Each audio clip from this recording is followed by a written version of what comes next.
दोस्तों, आमिर खान ने अपील की है उन सारे लोगों से जिन्होंने ट्विटर पे ये ट्रेंड चलाया था कि आमिर खान की फिल्म लाल सिंह चड्ढा को बॉयकॉट किया जाए। आमिर खान का ये कहना है कि जिन लोगों ने ये ट्रेंड चलाया है, शायद उनके मन में ऐसा मलाल है और शायद उनकी ऐसी गलतफहमी है कि आमिर खान अपने देश से प्यार नहीं करते। आमिर खान का कहना है कि वो अपने देश से प्यार तो करते ही है, लेकिन उनका इस बात का दुख है कि कुछ लोगों को ऐसा लगा कि आमिर खान अपने देश से प्यार नहीं करते। हालांकि ये अपील जो आमिर खान ने की है वो बेहद एक तरह से इमोशनल है। इसमें आमिर खान किसी भी लेवल पे किसी को भी दुख नहीं पहुंचाना चाहते, ठेस नहीं पहुंचाना चाहते। सोच समझकर उन्होंने ये बयान दिया है ताकि इससे नई कंट्रोवर्सी क्रिएट ना हो या फिर उनकी फिल्म बॉयकॉट करने की ट्रेंड को कोई दूसरा कारण ना मिल जाए। ये तो हम लोग अपेक्षा कर सकते हैं, क्योंकि आमिर खान जब उनकी नई फिल्म आने वाली थी तब ऐसे टाइम पे कौन दूसरों को दुखाना चाहता है। तो वो तो कोशिश करेंगे हर एक ऑडियंस, जो हर एक आदमी जो पोटेंशियल ऑडियंस है उसको आपसे जोड़ के रखे, तोड़ने की नहीं जोड़ने की कोशिश करे। लोगों को बिना वजह आर्ग्यूमेंट में फंसाने की या बनाने की नहीं बल्कि मनाने की कोशिश करे। ये आमिर खान कर रहे हैं। लेकिन आमिर खान ने एक बात नहीं की थी, आमिर खान ने कभी बताया नहीं है कि उन्होंने ऐसा किया क्या है जिसकी वजह से लोगों को लगने लगा कि ये आदमी देश से प्यार नहीं करता।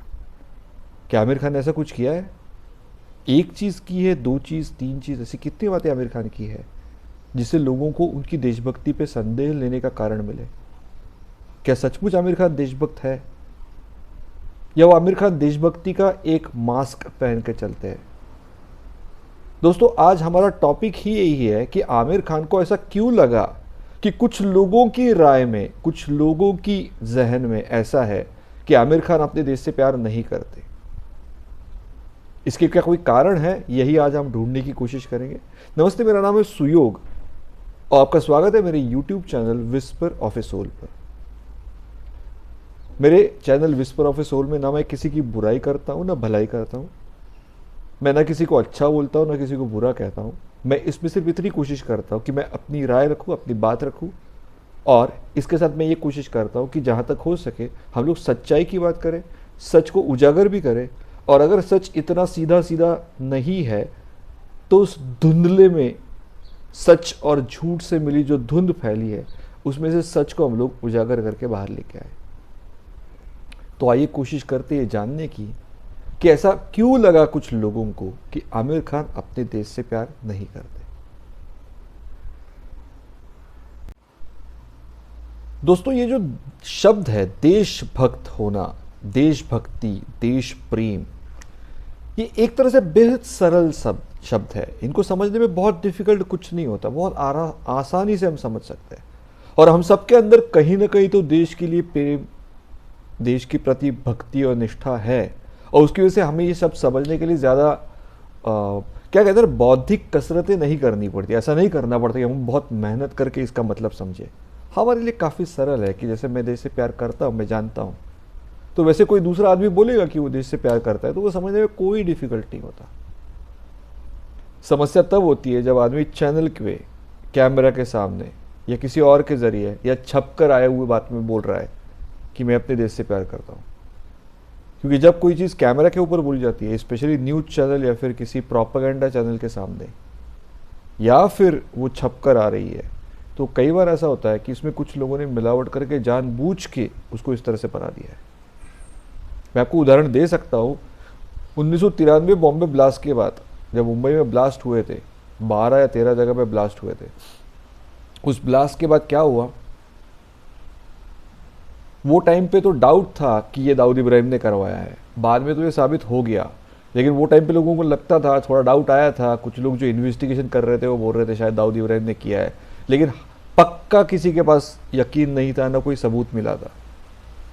ऐसे टाइम पे एक पत्रकार जिनका नाम है राजदीप सरदेसाई, उन्होंने एक आर्टिकल लिखा था टाइम्स ऑफ इंडिया में, और उस आर्टिकल में राजदीप सरदेसाई बोलते हैं कि दाऊद इब्राहिम बहुत पेट्रियोटिक आदमी है।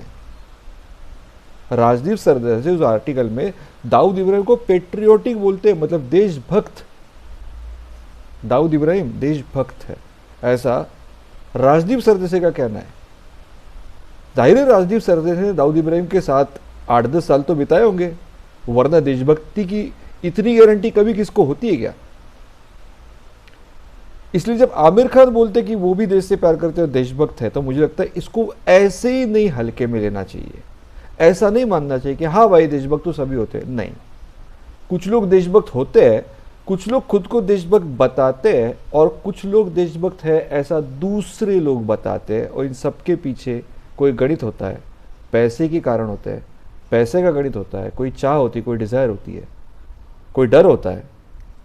तो क्या आमिर खान डर की वजह से या किसी ख्वाहिश की वजह से ऐसा बोल रहे हैं कि वो देश से प्यार करते हैं, या सचमुच प्यार करते हैं? आइए देखते हैं। ये वीडियो पहला वीडियो है जिससे मैं अपनी पहली बात रखूंगा। मैं एक बात से नहीं बताऊंगा, लेकिन हमें बहुत सारी ऐसी चीज़ों के बारे में डिस्कस करके हम लोग ये चेक करने की कोशिश करें कि आमिर खान असल में कहना क्या चाहते हैं। तो आइए देखते हैं पहला वीडियो।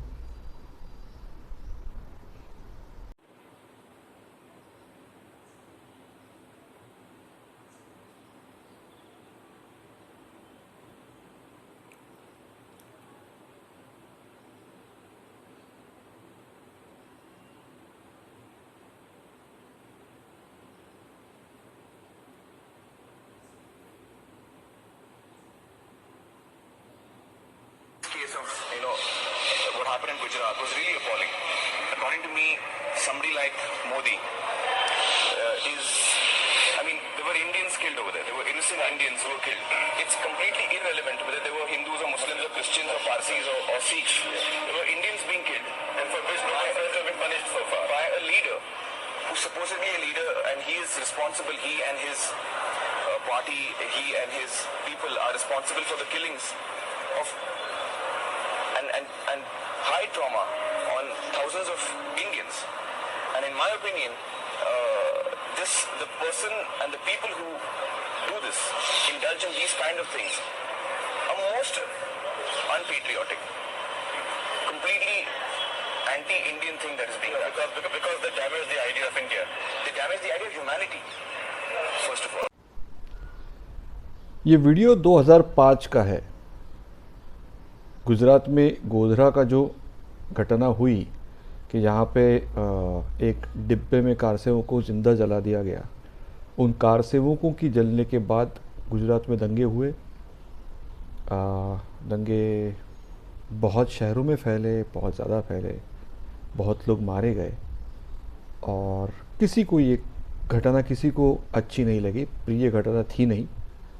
डिब्बे जलाए गए साबरमती आश्रम से लेके, उस जले हुए डिब्बे और लोगों की डेड बॉडी से लेके आगे जो जो हुआ गुजरात में, वो सारा का सारा ही एक बहुत दर्दनाक हादसा था।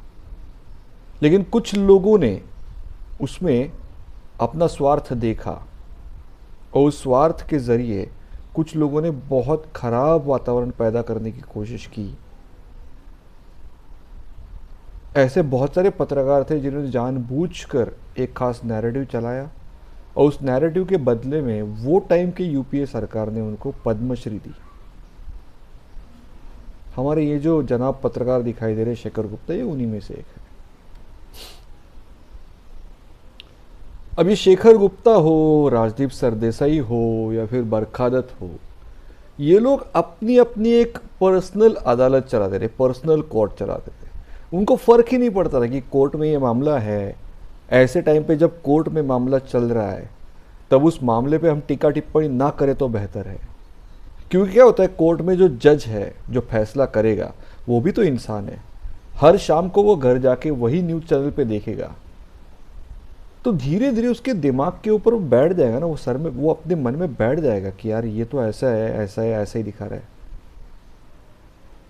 बावजूद इसके, ये जानने के बावजूद, शेखर गुप्ता हो, राजदीप सरदेसाई हो, बरखा दत्त हो, ऐसे बहुत सारे पत्रकार थे, वो जानबूझकर ये मामला टीवी पे लेके ही आते थे। ये वही एक ऐसी कोशिश है, जब वो मामला कोर्ट में है, पेंडिंग है, कोर्ट सुनवाई हो रही है, ऐसे टाइम पर भी आमिर खान ने आकर ऐसे बयान दिए कि जैसे नरेंद्र मोदी ने जानबूझकर गुजरात में लोगों को मरवाया है। वो ये बोल रहा है। क्या आमिर खान के पास वो टाइम पे कोई सबूत था कि नरेंद्र मोदी ने जानबूझ के करवाया है?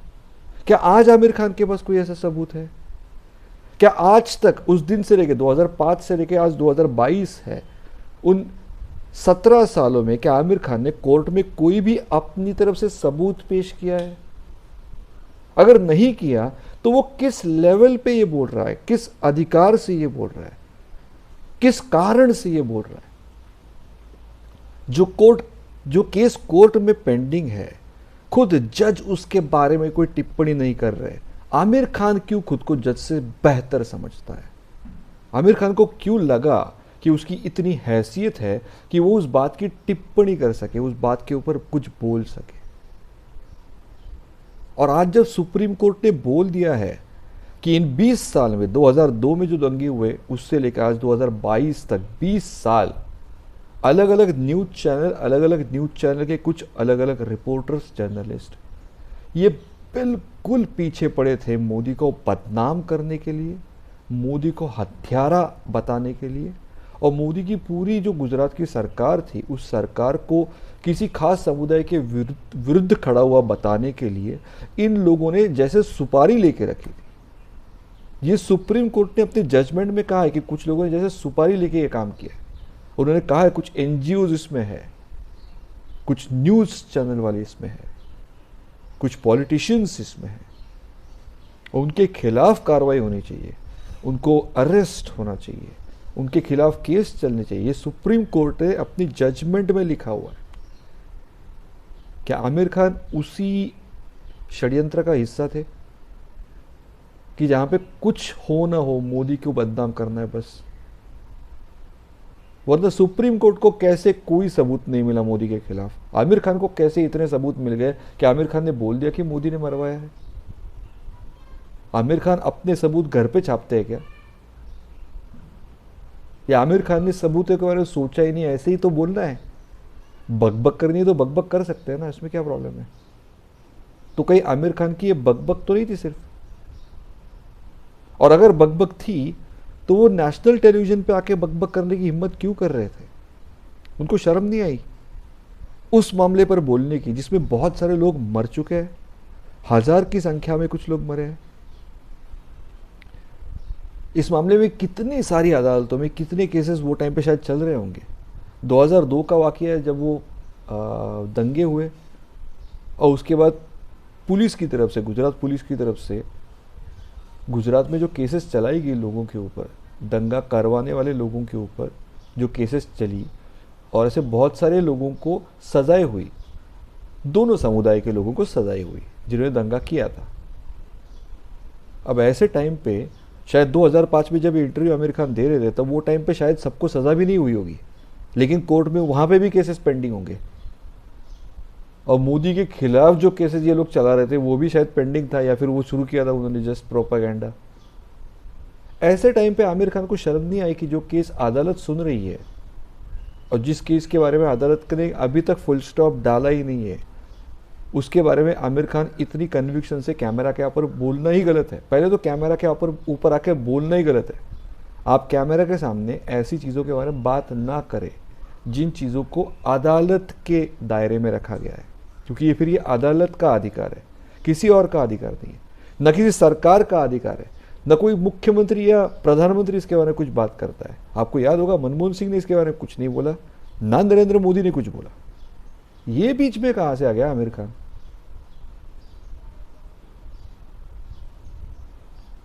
मुझे ऐसा लगता है कि आमिर खान ने जानबूझ के किया। शायद पैसे मिले हो, शायद ऐसे ही कर दिया हो, लेकिन ये जानबूझकर मोदी, बीजेपी नाम लेकर वो बीजेपी की बात कर रहा है, इनकी इमेज खराब करने की कोशिश कर रहा था। मैं आपको याद दिलाऊं, आप जरा ढंग से सुनना। जब 26/11 का हमला हुआ था मुंबई में, तब कसाब और कसाब के साथ जो 9 साथी उनके आए थे पाकिस्तान से, उन्होंने हाथ में कलावा बांधा था। जो हिंदू धर्म के लोग कुछ बांधते हैं ना अपने घर, अपने हाथ के यहाँ पर रिस्ट पर लाल धागा होता है, वैसा धागा वो बांध कर आए थे। उनके जेब में उनके आई कार्ड्स थे, भले ही बटुए में हो, जेब में हो, और उन आई कार्ड्स के ऊपर नाम जो थे वो सारे हिंदू नाम थे। तो ये बहुत कोशिश की गई थी कि इनको ऐसी आइडेंटिटी दी जाए कि वो आइडेंटिटी से हिंदू लगे, ताकि पाकिस्तान के ऊपर कोई नाम ना आए। लेकिन सिर्फ इतना नहीं था। 26/11 हमले के बाद एक किताब छपी जिस किताब का नाम था कि 26/11 आरएसएस की साजिश, और उस किताब में दावे किए गए हैं कि ये सारे आरएसएस के लोग थे और आरएसएस ने करवाया है। और उस किताब का प्रकाशन किया था कांग्रेस के महासचिव, उस समय के महासचिव दिग्विजय सिंह ने। अब आप समझ में आ रहा है आपको, कांग्रेस पार्टी के जो महासचिव है वो कसाब के जिंदा पकड़े जाने के बावजूद ऐसा मानते हैं कि कसाब, उसके पूरे स्टेटमेंट और उसके ऊपर चली कोर्ट केस के बावजूद ऐसा मानते थे कि कसाब जो था वो तो हिंदुस्तानी था और वो आरएसएस का आदमी था। अगर कांग्रेसियों की यही सोच है तो वो तो कोशिश करेंगे साबित करने की आरएसएस वाले टेररिस्ट और टेररिज्म करते हैं। और ऐसे टाइप के कुछ आरोप किए भी थे सुशील कुमार शिंदे ने जब वो होम मिनिस्टर थे। तब संसद में बहुत भयानक बहस हुई थी और सोनिया गांधी ने माफी मांगी थी। माफी मांगी सोनिया गांधी ने बोली थी कि मैं इसके बारे में देखती हूँ, शायद कुछ गलत हुआ है, हम इसको सुधारेंगे। और इस आश्वासन के बाद ये टाइप के आरोप बंद हो गए। लेकिन जब सुशील कुमार शिंदे ने ये टाइप के आरोप किए थे, आप जरा ढंग से देखना, कांग्रेस का प्लान ये था कि सच हो या झूठ हो बीजेपी और आरएसएस को टेररिस्ट साबित करेंगे और फिर इस देश में उनको कोई वोट ही नहीं देगा तो कांग्रेस की सरकार ऐसी बनती जाएगी। इसलिए 26/11 में भी क्या हुआ है कि जो लोग हाथ में कलावा बांध कर आए थे उनको आरएसएस के लोग साबित करने की कांग्रेस ने बेहद कोशिश की। वो टाइम पे 26/11 के अटैक के बाद कांग्रेस मुंबई के जो कमिश्नर थे वो कमिश्नर बने थे राकेश मारिया। उन्होंने पूरा इन्वेस्टिगेशन देखा था 26/11 के हमलावर कौन थे, कहाँ से आए थे, उनका क्या क्या सैटेलाइट का लिंक है, कहाँ से उन्होंने मोबाइल फ़ोन लिए, सैटेलाइट फ़ोन लिए, और वो सैटेलाइट फ़ोन कहाँ से कहाँ तक आए, फिर कौन सा रूट बना। सारी चीज़ों की इन्वेस्टिगेशन में राकेश मारिया कमिश्नर के तौर पर प्रमुख थे। उन्होंने एक किताब लिखी है, लेट मी से इट नाउ। इसका मतलब ही अब तो मुझे बोलने दो, पहले मैं बोल नहीं पाया क्योंकि मैं ड्यूटी पे था। वो क्या बोलना चाहते हैं इस किताब में? उन्होंने साफ साफ लिखा है कि कांग्रेस ने पूरी कोशिश की थी हर एक पुलिस अफसर पर यह दबाव डालने की कि कुछ भी हो जाए इसमें बीजेपी आरएसएस की लिंक साबित करो। कांग्रेस ऐसी कोशिश क्यों कर रही थी? उनको ये क्यों दिखाना था कि ये बीजेपी वाले, आरएसएस वाले देश के खिलाफ है? जो पाकिस्तान से आए हुए टेररिस्ट है उनको पाकिस्तानी ना बताकर आरएसएस के बताने के पीछे किसकी क्या मंशा हो सकती है? तो ये जो आइडिया था कि किसी भी हाल में टेररिस्ट जो होते हैं उनको आप पाकिस्तानी ना बताएं, उनको आप बताएं वो हिंदू है क्योंकि वो कलावा पहन के आए, उनको बताइए आरएसएस वाले या बीजेपी वाले, ताकि कांग्रेस को चुनाव जीतने में आसानी हो और बीजेपी पूरी तरह से हार जाए। क्या 2002 के गुजरात दंगों के बाद ये कोशिश नहीं की गई कि सारा का सारा ठीकरा बीजेपी के सर और मोदी के सर फोड़ा जाए? तो कहीं ऐसा तो नहीं कि कांग्रेस की वो प्लानिंग तब से चल रही थी? 2002 के दंगों के बाद कांग्रेस इसी प्लानिंग में थी कि किसी न किसी तौर पर भारत में जो जो बुरा होता है उसका ठीकरा मोदी, आरएसएस, बीजेपी के सर पे फोड़ दिया जाए ताकि कांग्रेस ऐसे ही चुनाव जीत जाए। और उस पूरे प्रयास में आमिर खान ने उनकी सहायता की है, ये तो इस इंटरव्यू से भी साबित हुआ। लेकिन सिर्फ इतनी सहायता नहीं की, एक और काम किया आमिर खान ने उस सहायता के लिए। वो क्या है वो आपको इस इंटरव्यू में मैं आपको दिखाता हूँ। For the first time, Kiran says, should we move out of India? Now that's a disastrous and very big statement for Kiran to make to me. Aamir Khan की पत्नी ने देश छोड़ने का मन बना लिया था। She fears for her child. She fears for, what the atmosphere around us will be. She feels scared to open the newspapers every day. Aamir Khan की पत्नी को डर लगता है अपने बच्चों की। I also feel that there is a sense of insecurity. There is a sense of fear. Aamir Khan को लगता है कि बीते कुछ महीनों में भारत में निराशा बढ़ी। I think in the last maybe 6 months, 8 months, there has been a growing sense of despondency, I would say. Award वापसी को विरोध का कारगर और बेहद जायज तरीका मानते हैं Aamir Khan. For a creative person, one of the ways of expressing their dissatisfaction or their disappointment is to return, awards. दरअसल ये पूरी डिबेट जो बनी थी, ये पूरी चर्चा जो बनी थी कि भारत में अचानक सहिष्णुता खत्म होने लगी है, टॉलरेंस खत्म होने लगा, भारत इंटॉलरेंट बन गया, असहिष्णु बन गया, ये सारी डिबेट जो थी वो 2015 के साल में बिहार चुनाव के 1 महीना पहले शुरू हुई। और बिहार चुनाव में बीजेपी हारी, नीतीश कुमार की पार्टी जेडीयू और लालू प्रसाद की राष्ट्रीय जनता दल, इन्होंने मिलकर चुनाव लड़ा था। उनकी सरकार बनते ही, उनको मेजोरिटी आते ही ये डिबेट खत्म हो गई। आपको समझ में आ रहा है? डिबेट थी कि भारत में जब से नरेंद्र मोदी की सरकार आई है तब से सहिष्णुता खत्म हो गई, लोग इंटॉलरेंट से होने लगे, एक दूसरे की सुनना तो छोड़ो, मारकाट होने लगी है। इसके ऊपर डिबेट थी, इसके ऊपर सारी चर्चा थी। और वो चर्चा खत्म किसकी वजह से हुई? बस बिहार में बीजेपी हार गई उसकी वजह से। भाई अगर भारत सहिष्णु नहीं है, असहिष्णु है, तो आपको जब तक भारत सहिष्णु नहीं बनता तब तक ये डिबेट करनी चाहिए। आप ये डिबेट छोड़ क्यों रहे हो? कहीं ऐसा तो नहीं कि आपका ये सारा डिबेट करने का कारण ही यही था कि सहिष्णु असहिष्णु, टॉलरेंस इंटॉलरेंस के नाम पे झूठ फैलाए, बीजेपी और मोदी को बदनाम किया जाए, चुनाव जीतते ही बात खत्म, क्या फर्क पड़ता है? अब भारत टॉलरेंट रहे इंटॉलरेंट रहे, किसको फर्क पड़ता है?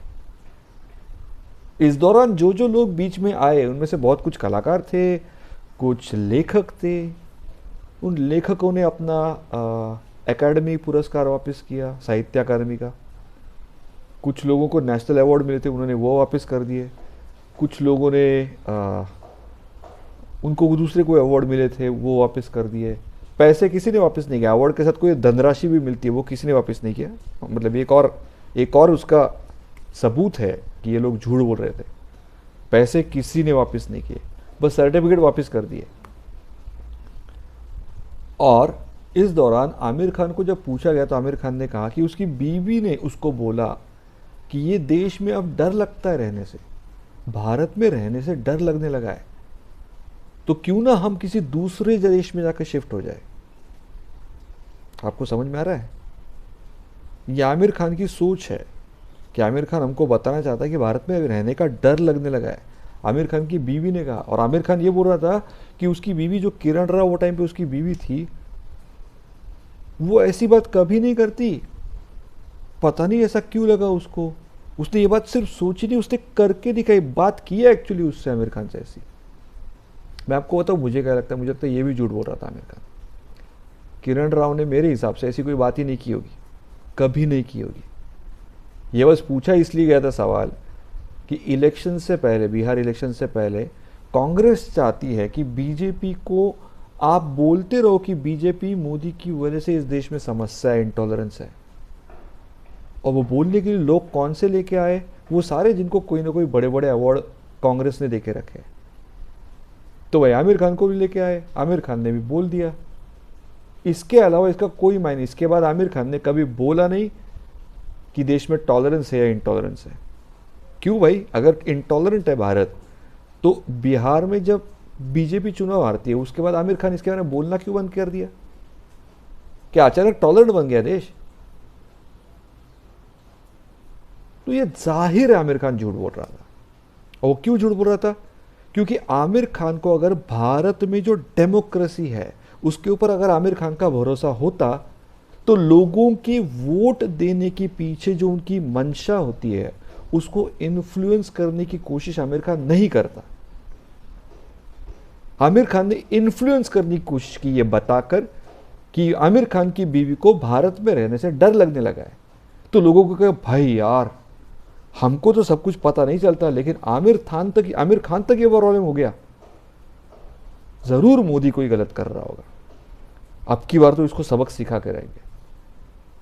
तो लोग जो अपने अपने इंडिपेंडेंट सोचने की वजह से वोट देंगे, उस इंडिपेंडेंट सोचने को पूरी तरह से इन्फ्लुएंस करके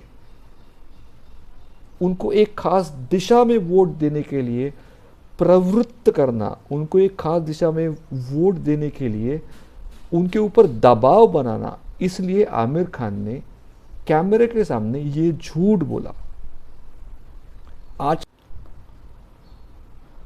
मैं जब स्कूल में था और शायद छठी या सातवीं कक्षा में था, तब एक टीचर हुआ करते थे जो हमें चित्रकला पढ़ाया करते थे, ड्राइंग पेंटिंग की क्लास में। एक दिन उन्होंने सोच लिया, और शायद किसी फ्री पीरियड में आए थे, उनका अपना लेक्चर था नहीं, तो उन्होंने बोला कि नहीं आपके पास तो आज पेंटिंग करने के लिए आपने तो कुछ ब्रश वगैरह कुछ लाया नहीं होगा, तो हम ड्राइंग पेंटिंग की क्लास नहीं लेते। तो पता नहीं उनके मन में ऐसा क्या आया, तो उन्होंने हमको एक किस्सा सुनाया, और वो टाइम पे इतना कुछ खास लगा नहीं। आज मुझे पता है उस किस्से का वैल्यू क्या है। उन्होंने ऐसा किस्सा सुनाया कि एक बार क्या होता है, एक साधु होते हैं और वो अपने एक रोज के रूटीन में कहीं जा रहे हैं और वो थक जाते हैं दोपहर को। तो एक गरीब बूढ़ी औरत के पास घर के बाहर, वो जो बूढ़ी औरत है वो अपना घर का काम निपटा रही है, तो वो उसको बोलते हैं, माई क्या मैं यहाँ पे थोड़ी देर के लिए बैठ जाऊँ? तो वो कहती है, हाँ बैठो सर, ऐसी क्या बात है सर, आइए साधु जी। तो वो उनके लिए आसन बिछाती है, वो उस आसन में बैठ जाते हैं। उनको ये जगह बहुत पसंद आती है कि उनके सर के ऊपर डायरेक्ट आसमान दिखाई दे रहा है, कुछ नहीं है, पेड़ घर कुछ नहीं ऊपर, लेकिन जो धूप है, क्योंकि सूरज सर के ऊपर नहीं तो धूप टेढ़ी आ रही है, तो एक पेड़ की वजह से वो उनको छाव भी मिल रही है। तो ये डबल बेनिफिट जो है, वो बहुत खुश हो जाते हैं वहाँ पे बैठ के कि भैया छाव में भी बैठे हैं, लेकिन सर के ऊपर ऐसा नहीं कि पेड़ की टहनियाँ कवर कर रही है, पूरे आसमान के नीचे बैठे, ऐसी भी फीलिंग है। तो बहुत खुश होकर वो बैठ जाते हैं। ऐसा करके वो उनको ऐसा लगता है, यार ये जगह अच्छी है, मुझे मज़ा आया यहाँ पे बैठ के, धूप भी नहीं लग रही, ऊपर आसमान है। तो वो इस बहाने ऐसा क्यों ना ध्यान कर ले, ऐसा करके उनका ध्यान लग जाता है और फिर अपनी आंखें बंद करके चुप ऐसे बैठ जाते हैं ध्यान में। वो जो औरत है वो अंदर से घर में से एक माटी के छोटे से गिलास में दूध लेकर आती है जितना घर में है, और वो उनको कहने वाली होती है कि महाराज मेरे पास ज़्यादा दूध तो है नहीं कि जितना है आपको दे रही हूँ। तो वो देखती वो ध्यान कर रहे हैं, लेकिन उनका ध्यान होने के बावजूद उनको समझ में आता है कि ये औरत अपने लिए कुछ लाई है। आंखें वो खोलते नहीं, लेकिन समझ में आता है ये औरत कुछ लाई है करके। तो ऐसा अपने हाथ से इशारा करके बोलते थे कि रख दे करके, ऐसा वो रख देती है और ये अपने ध्यान में वापस चले जाते हैं। इतने में क्या होता है, ऊपर एक चील उड़ रही है। उस चील ने अपने पैरों में ना एक नाग को पकड़ के उठा के लाया है। अब वो पैरों से वो जो ग्रिप है ना नाग के ऊपर चील की, उससे ना उस नाग जी को दर्द होता है थोड़ा सा, और उसके उसे उनका मुंह ऐसा खुला होता है, उनमें से जहर की 2 बूंदें नीचे गिरती है। वो जहर की 2 बूंदें बिल्कुल इस छोटे से माटी के गिलास में पड़ती है, और जिसकी वजह से जो दूध है वो जहरीला हो जाता है। ना वो बूढ़ी औरत इसको जानती है, ना ये सज्जन जो साधु है जो ध्यान करने के लिए बैठे हैं उनको कोई आइडिया है। फिर क्या होता है, ये पी लेते हैं ध्यान ख़त्म होने के बाद, क्योंकि ये जहरीला है और नाक का जहर है, असर होके थोड़ा आगे चल के जाते हैं, वहीं पे मर जाते हैं। सारे लोग मानते हैं कि इस बूढ़ी औरत ने उनको मारा है। ये जिल्लत बर्दाश्त न होने की वजह से एक दिन वो औरत, इससे पहले कि साधु को मार डाला और इसलिए लोग वायलेंट होकर अपने आप घर जला दे वगैरह, इससे पहले ही वो बूढ़ी औरत रात में ही अपना घर छोड़कर बहुत दूर किसी अपने दूर के रिश्तेदार के घर रहने के लिए हमेशा के लिए चली जाती है। अब ऊपर स्वर्ग में चित्रगुप्त बैठ के सर खुजा रहा है कि भाई एक बड़े साधु की हत्या हो गई, इस तरह से मार दिया गया उसको, और मर गया है, उसकी मृत्यु किसके नाम पे लिखी जाए? वो जो पाप है इसको मारने का, वो कोई मरते मरते खुशी से तो नॉर्मल तरह से नहीं मरा, वो तड़फड़ा के ऐसा मरा है कि कहीं ना कहीं तो इसका पाप तो लगेगा। तो पाप किसको लगे? बूढ़ी औरत ने सचमुच केवल दूध दिया था, जहरीला दूध नहीं दिया था। जहर इसलिए बना उसमें क्योंकि नाग जी के वो जहर के 2 बूंदें गिरी, लेकिन नाग जी कहाँ उस आदमी को मारने के लिए जहर फेंक रहे थे। नाग जी जो ऊपर, उनको चील ने ऐसा पकड़ा था कस करके, वो दर्द उनसे बर्दाश्त नहीं हुआ, इसलिए वो भी अपनी जान और दर्द को थोड़ा मैनेज करने के चक्कर में उनकी वो जहर की बूंदें गिरी है। अब वो चील जो है, चील का धर्म है, वो तो सांप खाएगी, नाक खाएगी, तो भाई अब उसमें मतलब उसकी भी कोई गलती बोल नहीं सकते। तो आखिर चित्रगुप्त जो है वो यमराज को बुलाते हैं, बोलते हैं यम मतलब महाराज बहुत समस्या हो गई है। तो यमराज बोलते क्या हुआ? तो ये पूरा किस्सा बताता है कि ऐसे आदमी की मौत हुई, अब किसी न किसी नाम के ऊपर, किसी के ऊपर तो हिसाब रखना है इसके पाप का। लेकिन ना उस औरत ने उसको मारा है, ना उस नाग ने, ना इस चील ने, अब क्या करें? तो यमराज जो होते हैं वो चित्रगुप्त को बोलते हैं कि तुम मेरे साथ नीचे चलो, और चित्रगुप्त और यम नीचे आते हैं। तो वहाँ पे ना दोपहर का खाना खाने के बाद किसी ऐसी जगह पे जहाँ पे मस्त पेड़ है बरगद के, और बरगद के पेड़ के नीचे 8-10 लोग तमाकू मलते हुए बैठ के गप्पे मार रहे हैं, और उनमें से एक आदमी ऐसा बोलना शुरू करता है, तेरे को पता है वो जो यहाँ पे रहती है ना बूढ़ी औरत, अरे एक साधु को मार दिया, और ऐसी डर गई ना, भाग गई घर छोड़ के। अरे उसी के पास तो दूध पिया था, थोड़ी देर आगे जाके बस मर गया वो ऐसे ही, और पूरी बॉडी काली पड़ गई थी, पक्का जहर दे के मार दिया। कैसे कैसे लोग होते हैं ना। और पूरे 8-10 लोग पूरे चाव से उसकी बातें सुन भी रहे, अपना कुछ ऐड भी कर रहे, कुछ जोड़ भी रहे। कोई बोलता है हाँ उस दिन मैंने देखा था, मेरी तरफ वैसी देख रही थी, वगैरह वगैरह। पता नहीं क्या सच है क्या झूठ है, मनगढ़ंत कहानियाँ। तो हमारे शिक्षक जो थे उन्होंने बहुत सुंदर कहा था, उस हमारे टीचर ने, कि यमराज चित्रगुप्त को बोलता है कि चित्रगुप्त तू जानना चाहता था ना कि इस आदमी की, वो जो साधु मरे हैं, उनकी मृत्यु का पाप किसके सर पे लगे? ये जो बैठे हैं ना, जिनको सच्चाई बिल्कुल नहीं पता, लेकिन अपने को जैसा मज़ा आए वैसा सच बताने की ये कोशिश कर रहे हैं, और आदमी की मौत का मज़ा ले रहे हैं ना, इनके सर पे रख दे।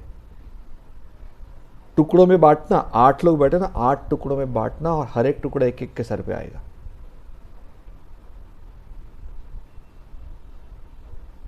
क्या ऐसा नहीं है? क्या ये सच नहीं है कि वो जो 8 लोग बैठे थे वो अपने मन में उस साधु की मौत का मज़ा लेकर, स्वाद लेकर किस्से बता रहे थे एक दूसरे को, और मन ही मन में अलग अलग तरह से उस औरत ने पैसों के लिए मार दिया, वो औरत ही कपटी थी, वो औरत कोई चुड़ैली थी, उस औरत का कोई काला जादू ही चलता था। ऐसे कई अनगिनत कारण, ऐसे अनगिनत झूठे ऐसे प्रवाद फैलाकर अलग अलग कारणों से अपने ही मन में सटल लेवल पर उस साधु को ये लोग बार बार मार रहे थे, वही मारने का स्वाद बार बार ले रहे थे। दोषी तो ये है। मैं क्यों बोल रहा हूं ये? गुजरात दंगों से लेकर भारत में फैलती असहिष्णुता के बारे में बिना किसी जानकारी के, बिना किसी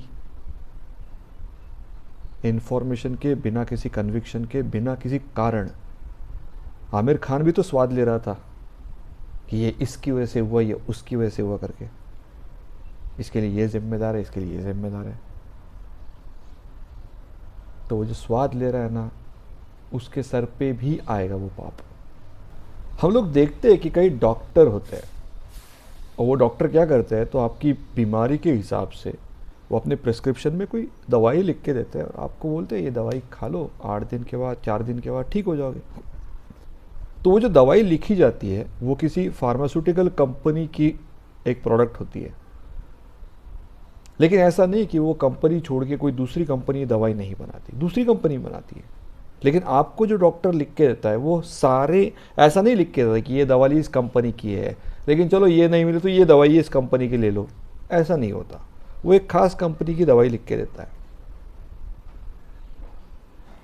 लेकिन क्या ज़रूरी है कि हम लोग किसी कंपनी की दवाई लें? भले एक कंपनी की नहीं, दूसरी कंपनी के लिए, तीसरी के लिए, क्या ऐसा ज़रूरी है? नहीं।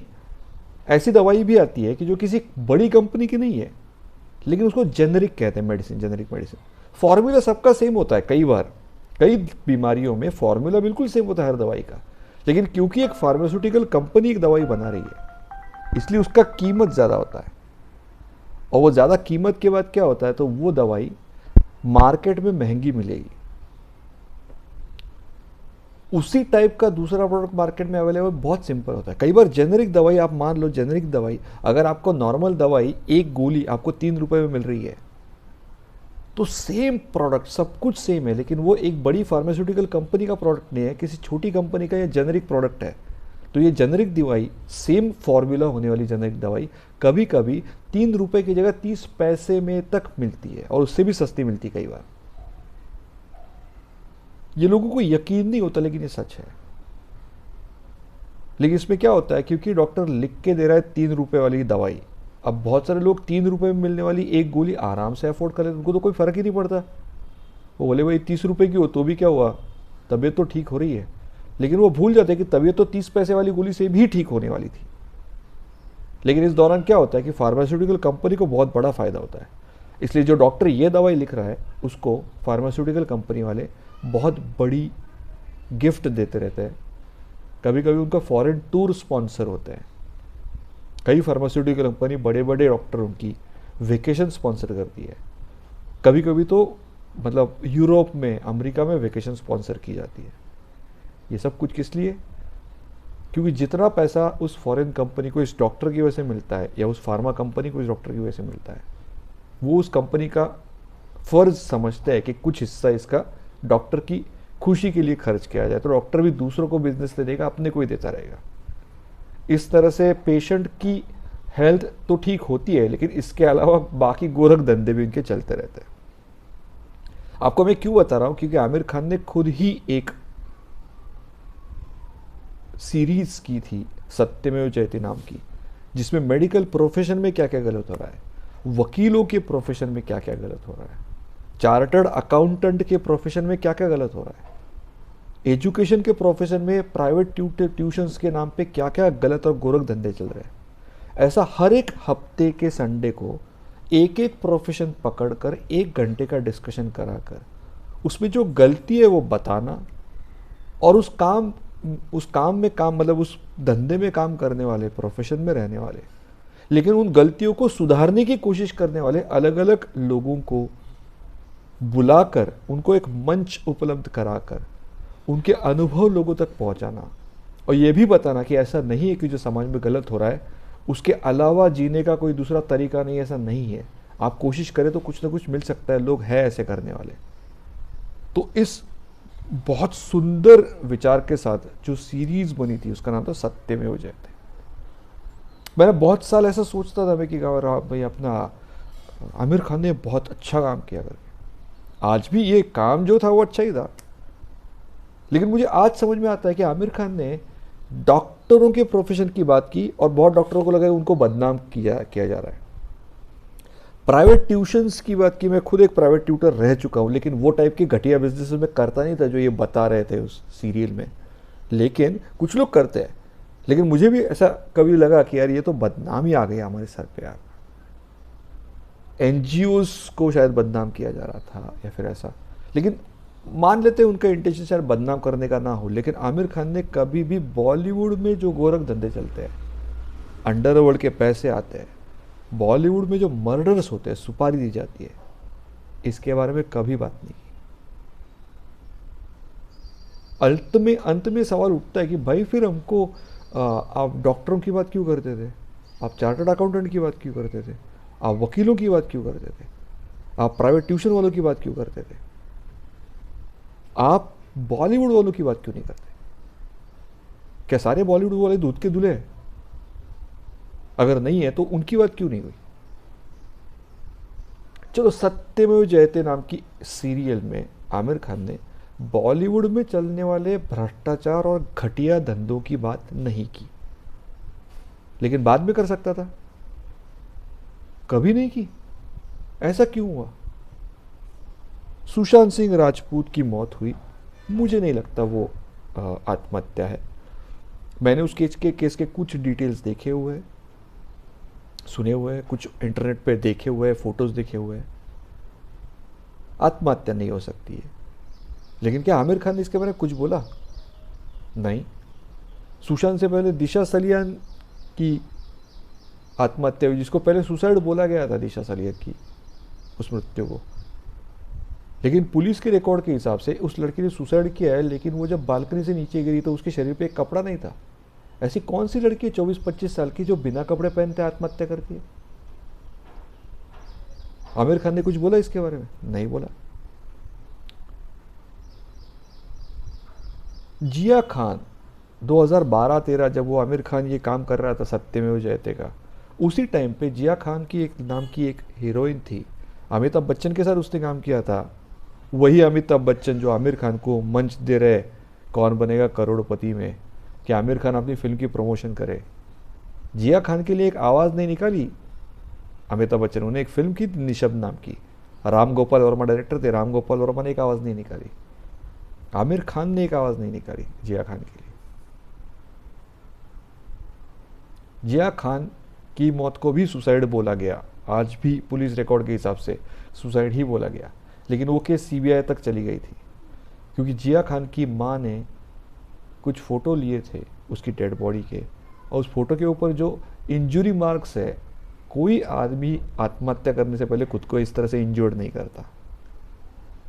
ये इंजुरी तभी होती है जब झटपटाहट होके किसी ने आपको मार दिया, आप मतलब कोई मार के चला गया है। तो जिया खान की माँ आज भी, राबिया खान, आज भी वो लड़ाई लड़ रही है उसके इंसाफ की। किसी प्राइवेट यूट्यूब चैनल पे आती है, लोगों से बात करती है, रोती है, देख के बुरा लगता है, वो चली जाती है। आमिर खान जैसों को कोई बुरा नहीं लगता, वो एक शब्द नहीं बोलती इसके बारे में।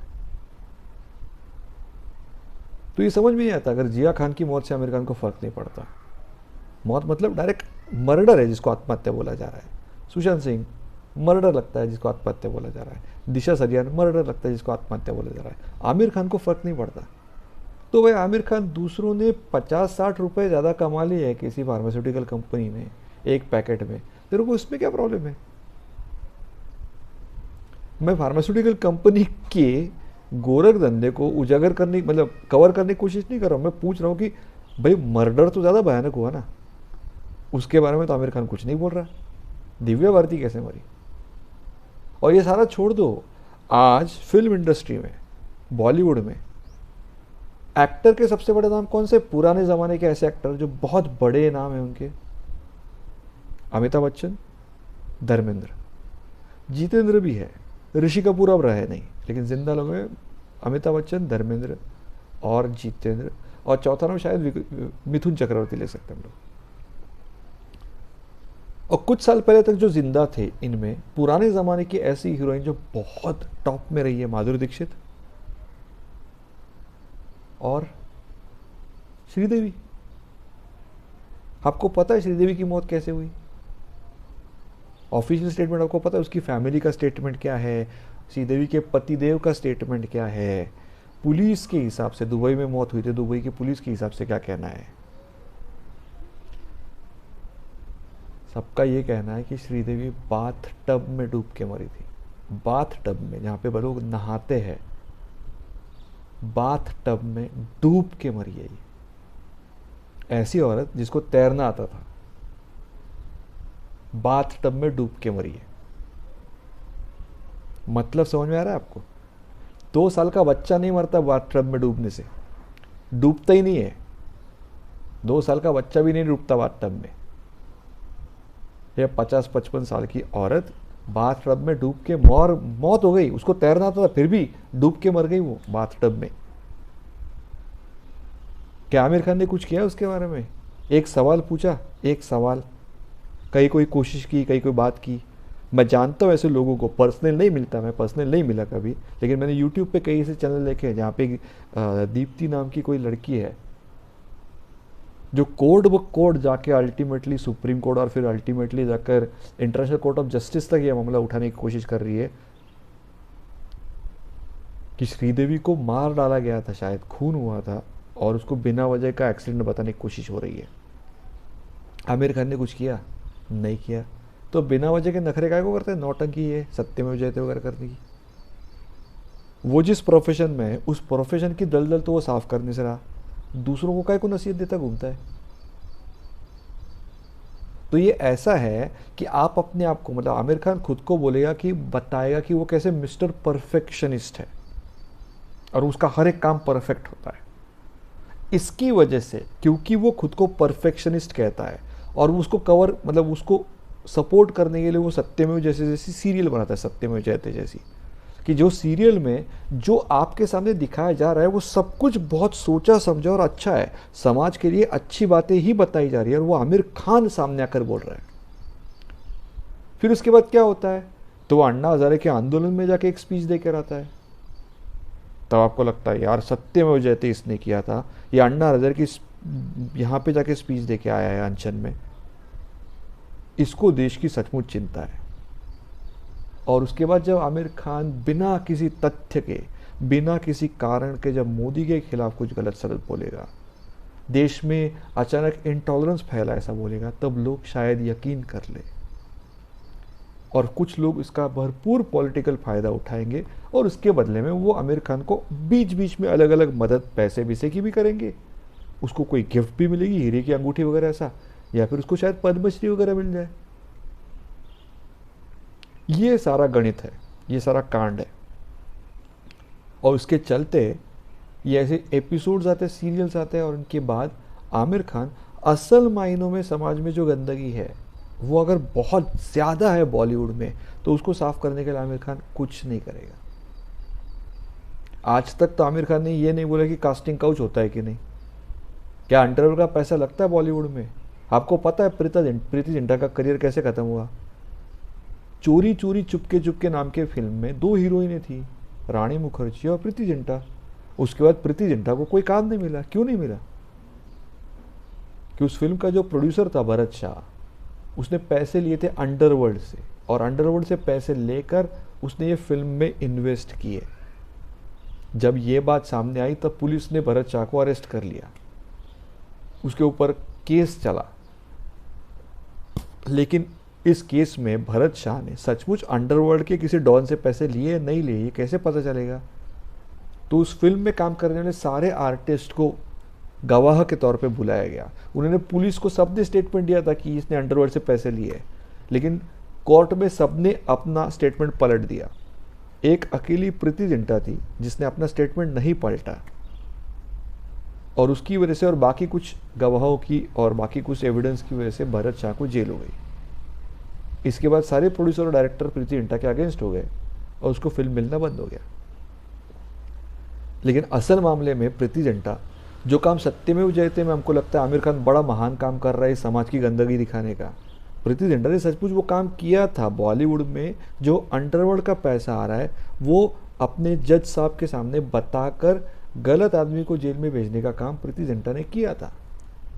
प्रीति जिंटा का करियर खत्म हो गया, आमिर खान ने इसके लिए कुछ नहीं किया, मदद नहीं की, आवाज़ नहीं उठाई। ये इसका चरित्र है। बोलने में क्या जाता है मैं देश से प्यार करता हूँ। अरे भाई तू देश से प्यार करता तो बोलना बॉलीवुड में अंडरवर्ल्ड का पैसा क्यों आता है? अगर आता है तो तेरी फिल्म में भी आता है क्या? अगर तेरी फिल्म में नहीं आता तो दूसरों की फिल्म में आता है तो वो कहाँ से आता है? तेरे को उसके बारे में कुछ भी नहीं पता, ऐसा तो नहीं हो सकता ना। कास्टिंग काउच होता है कि नहीं होता है? क्या कुछ फिल्में मिलने के लिए लड़कियों को सोना पड़ता है? क्या लड़कों को भी शायद ऐसा कोई कॉम्प्रोमाइज़ करना पड़ता है? करना पड़ता है कि नहीं करना पड़ता है? आमिर खान बोले डायरेक्टली, देश से प्यार करता है ना तो छुपाता क्यों है भाई? उस प्यार के लिए बता दे क्या क्या गलत हो रहा है ताकि गलत को सही कर सके लोग। लेकिन आमिर खान अपना सब कुछ छुपा के रखेगा। वो ये भी नहीं बताता कि उसने आज तक जिन लोगों के बारे में ऑन कैमरा या ओपनली बुरा कहा होगा तो उसके पीछे उसके पास कोई कारण है, तथ्य है, कोई सबूत है? कुछ नहीं। लोगों ने देखा देखा देखा और लोगों ने समझ लिया कि आदमी या तो झूठ बोल रहा है या ये ऐसे ही बोलता रहेगा। और जब सुशांत सिंह राजपूत की मौत हुई तब भारत ने डिसाइड कर लिया कि ये बहुत हो गया। दिव्या भारती से लेकर आज तक ऐसे सिलसिले होते रहे। जिया खान भी गई, श्रीदेवी, फिर उसके बाद ये दिशा और सुशांत। ये सिलसिला कभी ना कभी तो रुकेगा। तो लोगों ने बोला हम लोग पिक्चर ही नहीं देखेंगे। जब इनकी सारी पिक्चरें फ्लॉप होती रहेंगी तब कम से कम ऐसा तो होगा कि भारत के मिडिल क्लास फैमिली से वहां पे कोई जाएगा नहीं मरने के लिए। तो भारत के लोगों ने कम से कम इतना तो सोचा है कि हमारे ही घरों से लोग जाते हैं और वहां पे जाके मरते हैं। सुशांत सिंह राजपूत कोई किसी बड़े यश चोपड़ा वगैरह का बेटा नहीं था ना, इसलिए वो मर गया। वरना डिप्रेशन तो किसी को भी हो सकता है। लेकिन आपने कभी सुना है किसी बॉलीवुड के famous director, producer, famous actor के बच्चे ने आत्महत्या कर ली है? ऐसा होता नहीं है। आत्महत्या सिर्फ मिडिल क्लास के वो बच्चे करते जो वहाँ पे जाते हैं फिल्मों में। बॉलीवुड के स्टार्स आत्महत्या नहीं करते। कितने भी डिप्रेशन हो जाए, कितने भी पागल हो जाए, उनकी आत्महत्या सुसाइड नहीं होती। होती नहीं, ऐसा कभी होता ही नहीं। इसका कारण ये है कि ये सुसाइड कभी होते ही नहीं है, इनको सुसाइड दिखाया जाता है बस। और इसके बारे में आमिर खान ने कोई आवाज़ नहीं उठाई, वो कभी उठाएगा भी नहीं। इसलिए उसके लिए वो जो बोल रहा है कि वो देश से प्यार करता है, सिर्फ शब्द है। उसको बस अपनी फिल्म की पड़ी है, उसको पता है अब ये फिल्म फ्लॉप हो गई तो उसको अगली फिल्म मिलना भी मुश्किल हो जाएगा, उसकी उम्र हो चुकी है। यही सच है बस। अब तक मैंने जो बोला ये मेरे कारण है कि मैं बॉलीवुड की आमिर खान की आने वाली फिल्म लाल सिंह चड्ढा नहीं देखूंगा। क्या मैंने बॉलीवुड को सिर्फ पूरी तरह से बॉयकॉट ही करके रखा है? मैंने रॉकेटरी देखी है। रॉकेटरी में शाहरुख खान भी है, लेकिन शाहरुख खान की फिल्म नहीं है वो, आर माधवन की फिल्म है। और सच असली मायने में ये इसरो के बहुत बड़े साइंटिस्ट नंबी नारायण की फिल्म है। वो फिल्म मैंने देखी है। और मैं एक और बात देखना चाहता हूँ, थिएटर में अभी भी वो है। तो ऐसा नहीं है कि मैंने फिल्म देखना पूरी तरह से बंद कर दिया। हाँ, लेकिन मैं अपनी फिल्म देखने के लिए जो पैसे खर्च करूँगा, 1 रुपया शाहरुख खान, सलमान खान या फिर इनके पास ना जाए, आमिर खान, ये मैं कोशिश करेगा। आमिर खान की फिल्म मैं नहीं देखने वाला। लाल सिंह चड्ढा को बॉयकॉट करने के लिए जो ट्विटर पर ट्रेंड चला था, एक ट्वीट मेरा भी था। अगर आप इसमें मेरा वीडियो देखकर आपको ऐसा लगे तो कृपया आपकी कमेंट ज़रूर बताएं। आपको मेरा बोलना कहना सही लगा तो वैसा बताएं। अगर आपको पसंद नहीं आया, ठीक नहीं लगा तो वो भी बताएं। गाली गलौज ना मुझे करे ना आमिर खान को करे प्लीज़। गाली देने में मुझे इंटरेस्ट नहीं है, मुझे इंटरेस्ट तथ्यों में है। तो आपके पास कोई तथ्य हो बताएं ज़रूर। और मेरे चैनल को शेयर करें, वीडियो को लाइक करें, अपने दोस्तों के साथ शेयर करें, मेरे चैनल को सब्सक्राइब करें। धन्यवाद।